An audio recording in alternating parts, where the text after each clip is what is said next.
Oh, vous êtes des grands malades. J'ai eu tellement de commentaires qui voulaient que je fasse cette vidéo que je me suis mis à l'écrire tout de suite et que j'ai littéralement pas eu le choix. J'ai l'impression qu'il y a quelqu'un qui me tient en joue pour que je la réalise au plus vite. Alors allons-y.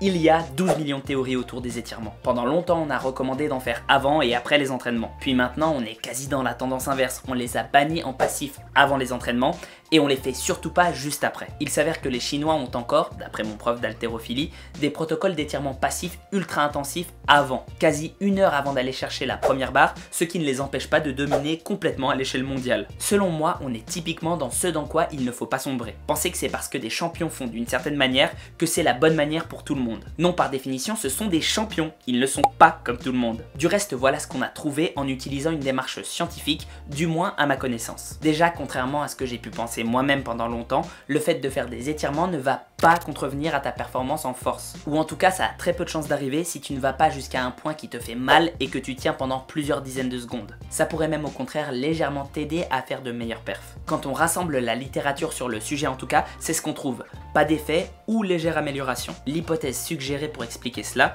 c'est que ça aiderait tes fibres à s'allonger et donc avoir plus de sarcomères alignés. Attention, ça ne veut pas dire que tu as découvert la méthode magique pour allonger tes muscles. Je te vois venir. Non, c'est plutôt que les fibres à l'intérieur de ceux-ci seront plus allongées. Or, plus on a de sarcomères en ligne qui s'activent en même temps, plus le muscle peut passer rapidement de long à court, ce qui augmenterait la force. Cependant, tu me diras que les gens très souples ont tendance à ne pas être les plus forts. Pas de panique, je reviens dessus en fin de vidéo. Passons plutôt à ce qui se passe de façon chronologique, à savoir quand les placer dans ta séance. À des fins d'échauffement, plus l'étirement est proche, autant en termes de schéma moteur que de vitesse d'exécution du mouvement, meilleur il sera. En fait, ça veut dire qu'il faut adapter ton étirement de façon à ce qu'il soit suffisamment proche de ce que tu vas faire après, tout en insistant sur les parties que tu veux améliorer. Après tout, je te rappelle rapidement les buts de l'échauffement spécifique sur le plan physique. Lubrifier les articulations, augmenter la température interne des muscles, préactiver les bons muscles de la bonne façon, légèrement repousser le seuil de douleur afin de limiter la raideur générale et donc de gagner en amplitude. Petite chose à noter, quand je dis raideur générale, je ne dis pas la raideur musculaire, qui a elle tout intérêt à être renforcée afin de mieux transmettre la force. Mais les étirements dynamiques semblent aussi l'améliorer. Au contraire, je te parle bien de cette sensation d'être bloqué, entravé, et donc plutôt quelque chose d'articulaire que musculaire. Parlons maintenant d'une étude sortie récemment que je trouve très intéressante. Nombre de coachs en bodybuilding préconisent depuis des années des étirements entre les séries. Sans véritable fondation scientifique, est-il besoin de le préciser. Cependant, on est passé de la broscience à la science tout court il y a quelques temps. Comme quoi, il ne faut pas avoir l'esprit trop fermé au risque de passer à côté de bonnes choses. En effet, le protocole utilisé était simple. 30 secondes d'étirement passif très léger entre les séries pour un même groupe musculaire. Et bien sûr, c'était comparé à un groupe test qui ne faisait pas d'étirement entre les séries. Et évidemment, les étirements étaient spécifiques au groupe musculaire travaillé. Les résultats ne sont clairement pas folichons, clairement pas extraordinaires, mais le groupe qui a fait les étirements entre les séries a tout de même gagné plus de muscles et aussi gagné plus de force. Une hypothèse pour expliquer ça serait par la circulation sanguine favorisée par les étirements, suffisante pour réinjecter plus de sang dans les muscles, mais pas pour qu'ils repartent vers le cœur. En gros, ça provoquerait une meilleure congestion. Et si tu penses que la congestion n'a rien à voir avec la prise de muscle, je t'invite à consulter ma vidéo en fiche par là. Tu peux d'ailleurs en profiter pour lâcher un like, t'abonner, partager, recommander à tes amis, aller voir mon Insta et puis mon Discord, mon Tipeee, mon Utip si jamais tu kiffes ce que je fais.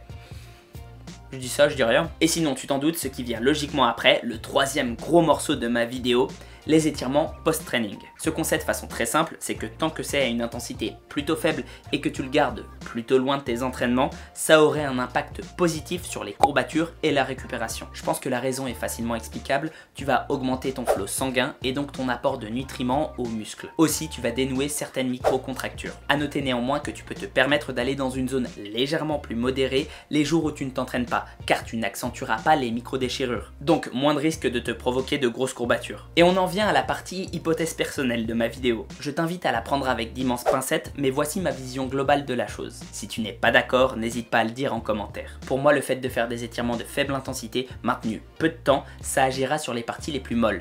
Or, le muscle, c'est ce qu'on a de plus mou, ou au moins ce qui a le plus de capacité d'extensibilité. Beaucoup plus en tout cas que les tendons, ligaments, les fascias ou même les os. Et plus tu iras loin en termes d'intensité et de durée, plus tu attaqueras les structures passives de ton organisme. Ainsi, un stretching light te permettra de détendre les muscles et n'aura que peu, voire pas d'influence sur ces structures. Quelque chose de plus intense en revanche va créer des micro-déchirures dans ce qui contient du collagène. Les pratiquants de musculation s'étirent souvent sans s'en rendre compte grâce aux phases excentriques. Et sauf raideur particulière parce qu'on n'entraîne pas suffisamment certaines amplitudes, ou pour toute autre raison qu'elle soit génétique ou liée à ton passé, je ne pense pas qu'il y ait d'intérêt particulier pour eux à pratiquer des étirements pour augmenter leur amplitude. Car en faisant ça, on s'expose à des structures passives fragilisées, qui ne maintiendront plus le corps à une certaine raideur exigée pour pousser lourd. Ce pourquoi les hyperlaxes, avec des tendons et ligaments peu efficaces, seront toujours plus sensibles aux blessures et auront des performances réduites. Donc, pour résumer, non, les étirements ne sont pas mauvais pour le muscle et la force, au contraire. Avant ton entraînement, ils doivent être proches de la vitesse et du mouvement que tu vas réaliser. Entre tes séries, ils peuvent aider à l'hypertrophie. Après, ils aident à la récupération s'ils ne sont pas trop forts. Pas besoin d'aller chercher la souplesse à l'extrême sous peine de détérioration de tes perfs. J'espère que la vidéo aura un peu débroussaillé les mythes. Et sur ce, prends soin de toi et à la prochaine. Y a-t-il un sujet que vous voudriez que j'aborde en particulier ?